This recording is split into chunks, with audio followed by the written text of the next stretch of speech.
if you kids don't stop fighting, I will turn this car around. No parent actually wants to have to turn the car around. They just want the better behavior. Welcome to On Deadline, the Washington Examiner's political game show. I'm Tiana Lowe Doescher. And I'm Christian Datoc. Each week, we discuss our takes on the news, and you get to vote for who you think won. Don't forget to like, subscribe, and share with your friends. We start this week above the fold. Christian, what are you taking a look at this week? The Democratic Civil War is heating up, and it looks like the old guard actually might be winning the fight. Again, I've talked from this desk at length about how progressives are trying to take the party in a new direction away from Joe Biden and away from the center.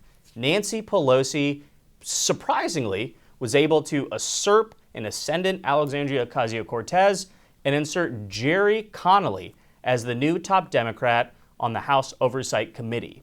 Again, you think Nancy Pelosi might have been losing a step. She stepped down from leadership while Biden was still in office. But it looks like, again, some of these old folks aren't willing to roll over without a fight. I expect progressives, both inside and outside of government, to react not well to this, to say the least. AOC is incredibly popular, again, not only in government, but among voters. And if one of your rising stars in the party is being shoehorned by people who led to consecutive losing cycles, you're going to have a problem again in 2026. One of the weird coincidences of this year, if you had told me 3 years ago that AOC would have proven one of Joe Biden's most loyal consigliaries and Nancy Pelosi would be the one to stab him in the front, really, during that whole post-debate fallout, I would have never believed it. And yet, that's kind of the way these tides have turned. When it comes to AOC, though, and I mentioned her beef with Pelosi, I think she looked to the Speaker Emeritus as someone who she can model her own political career off of. Not necessarily from a policy standpoint, but from a political operative and someone who moves behind the scenes, plays the game, and learns that if you bide your time, you will eventually get to where you want to go without doing some of these other, let's call them theatrical stunts that we see a lot of lawmakers pulling. We thought AOC might try and challenge Chuck Schumer for that Senate seat.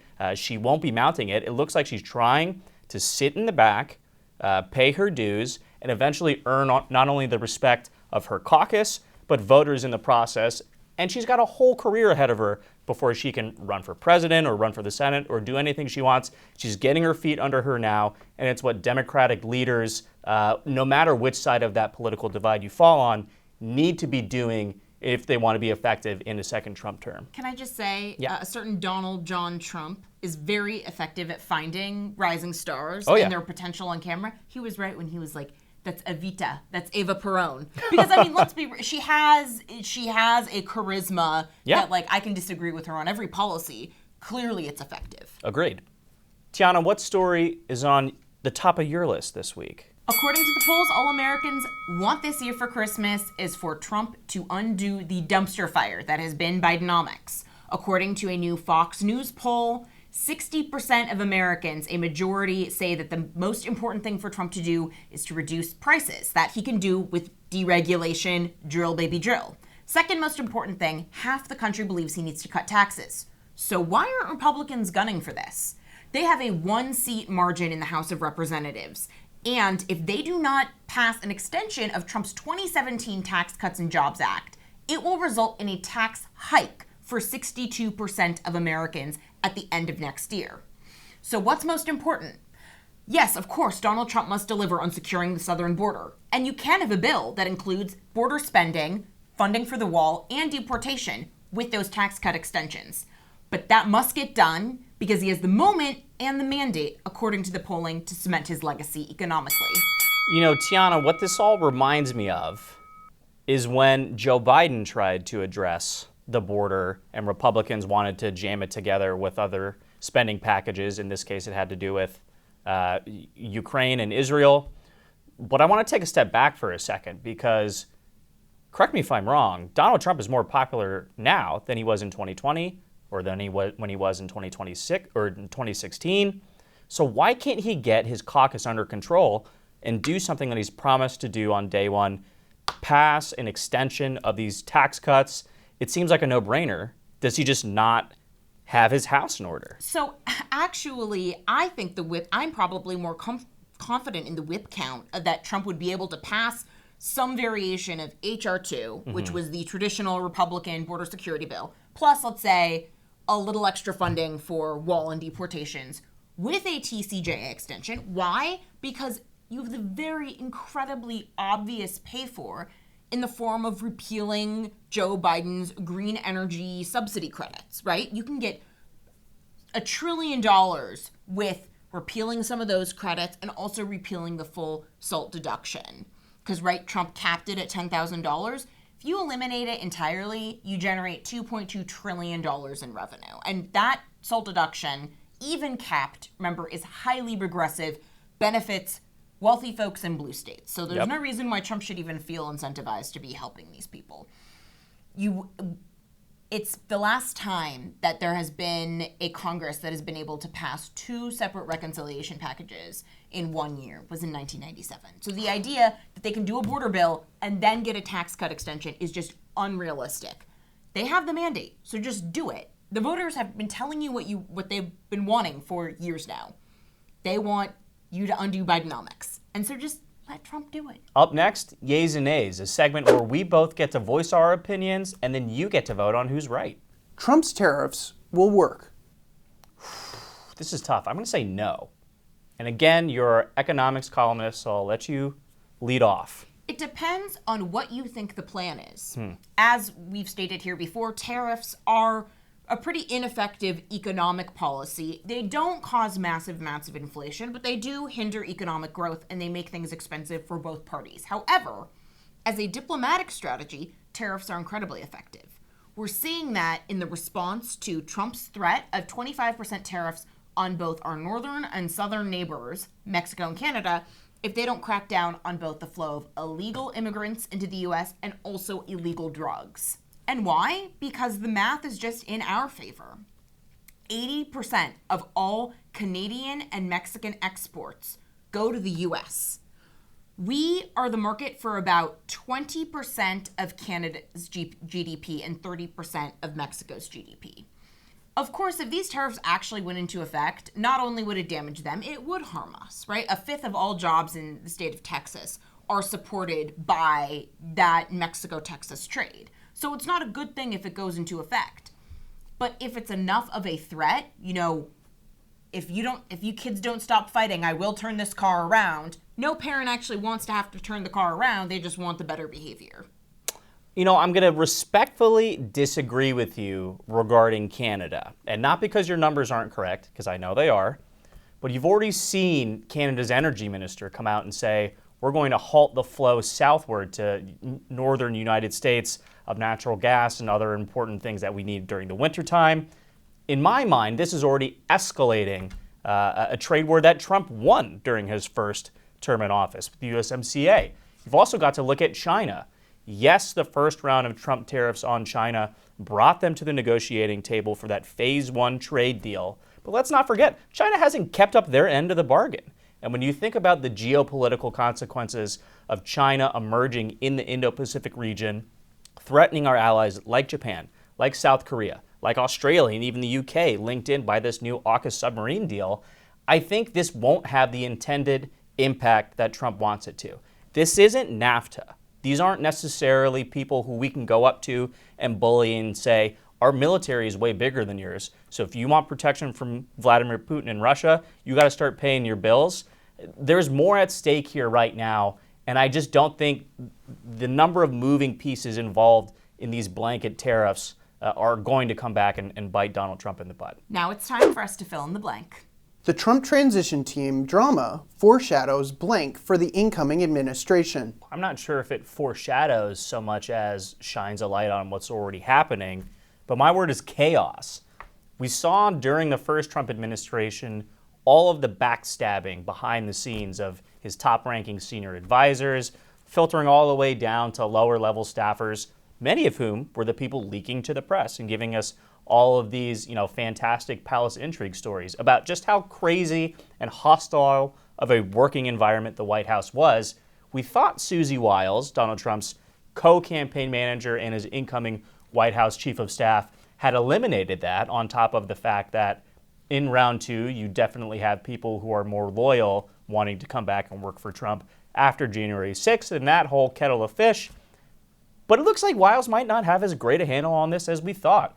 And again, it's natural in politics for people to be competing for their own self-interests, but I'd be worried about Trump, A, being able to actually legislate the agenda that he's put out if there's all this infighting, and B, being undercut again. If you want to take a step back and say, we're cheering for the president regardless of policies because when the president does well, America does well, and vice versa. When the president doesn't do well, a la Joe Biden, America doesn't do well. We don't need more chaos, right? We need to get our house in order and at least just get people in government who are in line and effective and not trying to throw their coworkers under the bus at every turn they can possibly get. So chaos as a word definitionally implies randomness. And I don't think it's random. I think it's civil war. That's what we're seeing here. It's an ideological civil war. And that's why this term, even though it feels very much fractious, like Trump 1.0, but Trump 2.0, all the divides are not random. They are ideological, and they're very much driven by a stark disagreement in first principles. So let's take the difference between Vivek Ramaswamy and RFK Jr., right? They have never said a word against each other directly. But if you look at their messaging, it's almost opposite. So Ramaswamy, before he was a, political rising star, he became a billionaire as a biotech entrepreneur. And he knows how much regulation and red tape and the ways in which the government stops entrepreneurs and scientists from being able to bring new biotech, new pharmaceuticals to the market. His whole argument, and what he's continually pushed with Doge, is we need it to be faster and easier for people to have the right to try. We're 4% of the world's population, and the pharmaceutical industry contributes 70% of all new drugs on market for the global pharmaceutical industry, right? And that's not even including government spending. That's just in the private sector. Versus RFK Jr., where, remember, he campaigned for president before he dropped out and endorsed Trump. He was campaigning on an 8-year moratorium on new research and development into infectious disease medication and technology. Those are incredibly different outlooks in the world. One is safetyist and protectionist and really anti-growth, degrowth. And the other one is an entrepreneur that created something and became a billionaire in the process. Yeah. I think it's an interesting divide that you're illustrating here, which, again, I think you are correct about. But was it not Abraham Lincoln who said a house divided against itself cannot stand? I just think this is going to be a huge problem for Donald Trump. Again, after 2 years of seeing, he fixed the big problem. He doesn't have all the backbiting this time around. There aren't people in his inner circle actively trying to subvert maybe even the president's own agenda, but also certainly their peers and try and get one up on them. It seems like a recipe for disaster, and I think we can explain it away and talk about how this is an ideological problem. It's a housekeeping problem. And, Donald Trump was elected in 2016 to drain the swamp. Maybe he should have been elected this time around to sweep out the Republican Party and, get everybody's heads on straight.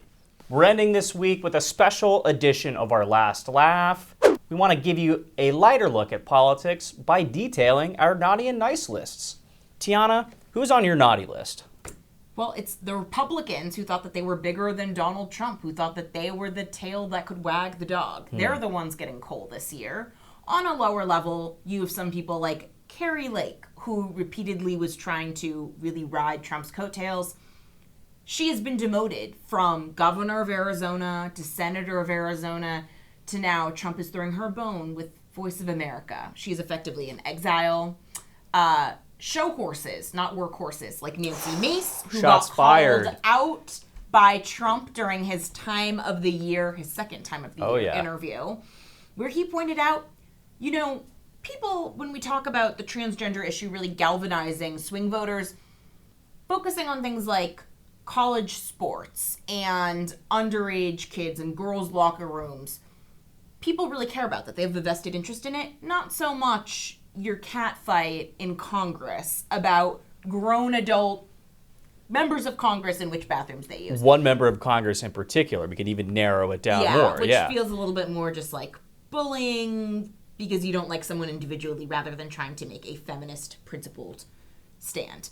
Christian, who's in the top of your naughty list? Well, it's probably the same person or group who's on the top of Santa's naughty list every year, and it's the Pentagon, baby. Not for anything involving actual military, shenanigans overseas, but for their mishandling of this giant drone phenomenon that's taken the East Coast and New Jersey in particular by storm. We heard from John Kirby before the holidays that the investigation by DHS and FBI, alongside those NJ officials, has not only not been able to corroborate any of the sightings of these drones, which again have been ongoing since November at this point in time, but they have no idea what the hell people are even seeing. We have no evidence at this time that the reported drone sightings pose a national security or a public safety threat. And sure, maybe you're going to call me crazy and you think I'm talking about aliens, but in reality, this is a pattern of behavior at the Pentagon that Joe Biden promised to undo, right? He came in office and he was like, I'm going to be totally transparent. The American people deserve to know what's going on in government and in their country. And he just hasn't done that when it comes to the military. I mean, you look at what's happening in Ukraine. They said forever, we're not going to give Ukraine long-range ballistic missiles. Until they did. And they said, we're not going to let Ukraine use those not long-range missiles to attack Russia. Until they did. You go back to 2021 when things really went, belly up for Biden, and it had to do with Afghanistan. Obviously, the withdrawal was a disaster, but the report into the Pentagon and the State Department's handling of the situation yielded huge mistakes, major groupthink, a refusal to push back from higher level officials on information coming in from analysts and the intelligence we had on the ground in Afghanistan. And when they're pressed on this, they just said, well, we did the best we could, right? As far as nice list goes, mine is short. It's got two people on there, and I want to give a big shout out to Dean Phillips and Marianne Williamson. You might have forgotten who they were. They were the only people yelling fire, at least at a national level, and I'm not talking about people in the electorate, and they did their damnedest to try and make sure that Democrats had a better horse to run into the latter stages of the 2024 race.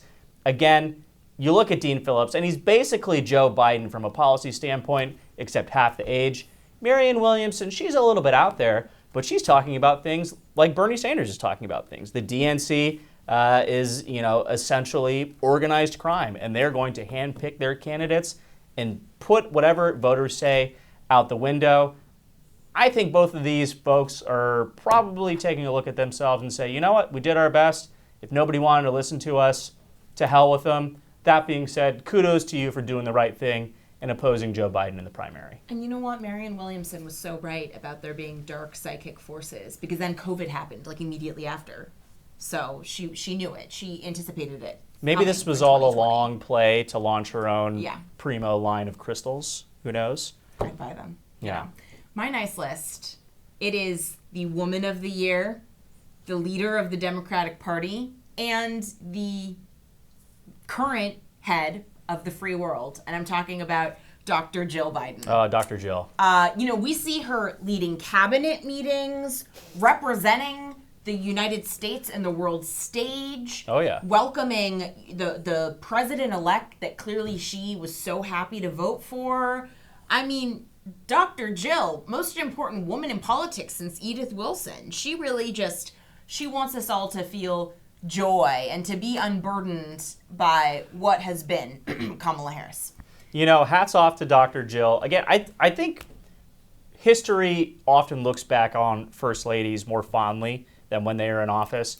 And I think some of the initiatives that Jill Biden took up are hugely important and actually kind of mirror some things that Ivanka Trump was headlining when she wasn't first lady, but one of Donald Trump's top advisors during the first administration. I do want to point out the eyes she was giving Donald Trump at the reopening of Notre Dame in Paris. Compare that to how she's been treating Kamala Harris in person at these events.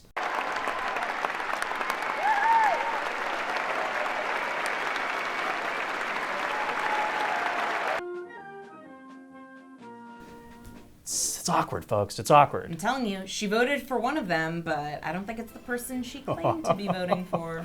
It's bad. You're on the naughty list. That's terrible. Anyway, that's all the time we've got for this week. Let us know in the comments who won this week's clash. Don't forget to like, subscribe, send to your friends, and go to the washingtonexaminer.com for more of our great original reporting. I'm Christian Datoc. And I'm Tiana Lowe Doescher, and we'll see you next year. There you go.